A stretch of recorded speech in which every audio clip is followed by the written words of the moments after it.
ओम शांति। ओम शांति। आज 23 तारीख है। सेल्फ प्रोग्रेस के लिए 3 मेन पॉइंट्स। पहला है, जितना हो सके अंतर्मुख हो, शांत में रहना है। जास्ती नहीं बोलना है, अशांति नहीं फैलानी है, बहुत मीठा बोलना है, कोई को दुख नहीं देना है, क्रोध नहीं करना है, बाह्यमुखी बन बुद्धि को धक्का नहीं खिलाना है। कहा जाता है अंतर्मुखी सदा सुखी। अंतर्मुखी का मतलब ये नहीं है कि हम किसी से बात ना करें या रूखे सूखे हो जाएं। नहीं, जब भी कोई बात करे खुशी से करनी है उनसे बात। लेकिन जब समय मिले, एकांत में जब हैं, खुद पर ध्यान। मान लीजिए कोई हमें किसी की नेगेटिव भी सुना रहा है, वहां पर भी साक्षी होकर सुनना है। ऐसा नहीं सुनते सुनते हम ही दुखी हो गए, हम ही जजमेंट्स क्रिएट करना शुरू कर गए उस व्यक्ति के प्रति। नहीं। तो अंतर्मुखी सदा सुखी। आज पूरे दिन भर अपने बोल पर ध्यान देंगे। कहीं मेरे बोल ऐसे तो नहीं है दूसरों को दुख देने वाले, हर्ट करने वाले। चेक करना है अंदर कचरा तो, नेगेटिविटी तो नहीं भरी हुई, दुख तो नहीं भरा हुआ मेरे अंदर, क्योंकि अंदर जो भरा होगा वही बाहर निकलेगा। सेकंड पॉइंट है, परफेक्ट बनने के लिए ईमानदारी से अपनी जांच करनी है कि हमारे में क्या क्या खामी है। साक्षी होकर अपनी चलन को देखना है। भूतों को भगाने की युक्ति रचनी है।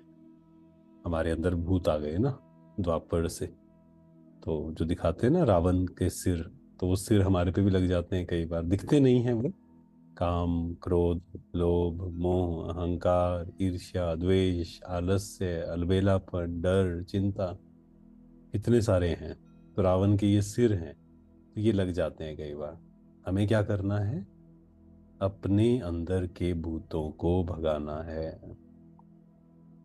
ये हमारा मेन पुरुषार्थ है, अपने अंदर के रावण को जल। बाहर के रावण तो रोज जला लिए, कितने जला लिए। अंदर के रावण को जलाना। काम विकार है, क्रोध विकार है, लोभ भी विकार है, मोह, अहंकार, ईर्ष्या, चिंता, डर, ये सब विकार है। इनको स्वाहा करना है हमें। तो अपनी चेकिंग करनी पड़ेगी ना उसके लिए पहले। अच्छा। थर्ड है, प्रकृति द्वारा आने वाली परिस्थितियों पर विजय प्राप्त करने वाले पुरुषोत्तम आत्मा भव। ब्राह्मण आत्माएं, पुरुषोत्तम आत्माएं। प्रकृति पुरुषोत्तम आत्माओं की दासी है। पुरुषोत्तम आत्मा को प्रकृति प्रभावित नहीं कर सकती। तो चेक करो, प्रकृति की हलचल अपनी ओर आकर्षित तो नहीं करती है। प्रकृति साधनों और सेल्वेशन के रूप में प्रभावित तो नहीं करती है। देखो ये कितनी सुंदर लाइन है, योगी व प्रयोगी आत्मा की साधना के आगे साधन स्वतः आते हैं। साधन साधना का आधार नहीं, लेकिन साधना साधनों को आधार बना देती है। कई बार क्या होता है, जब हम योग करते हैं, योगी होते हैं, तो साधन आते हैं, सहयोग मिलता है, पर उस पर डिपेंडेंट ना हो जाए। साधन यूज करने के लिए हैं, उस पर डिपेंडेंट होने के लिए नहीं। साधना के बीच में ना आ जाए वो। और बाबा ने कहा ज्ञान का अर्थ है अनुभव करना और दूसरों को अनुभवी बनाना। और बाबा ने कहा डबल लाइट बन के सेवा करनी है।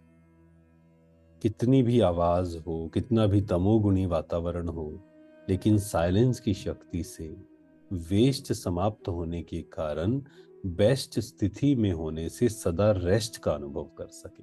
कितनी सुंदर बात है ना। वेस्ट समाप्त होने के कारण बेस्ट स्थिति में स्थित होने से सदा रेस्ट का अनुभव कर सकेंगे। Waste, best, rest. आज बाबा ने हमें ज्ञान रत्नों से भरपूर किया। बाबा का दिल की गहराई से शुक्रिया। सेल्फ प्रोग्रेस के लिए 3 मेन पॉइंट्स। पहला, शांत में रहना है। सेकंड, भूतों को भगाना। थर्ड, साधन साधना का आधार नहीं। पूरा ध्यान खुद पर। मैं आत्मा, शक्तिशाली, मन की मालिक।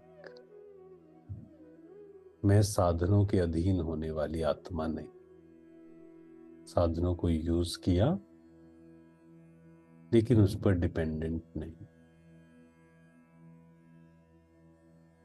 मैं खुशी से भरपूर, आनंद से भरपूर हूं। आज अपनी डीप क्लीनिंग करनी है। अंदर कोई भी कचरा है, कोई भी भूत है, उसको भगाना है। ओम शांति। शुक्रिया, शुक्रिया।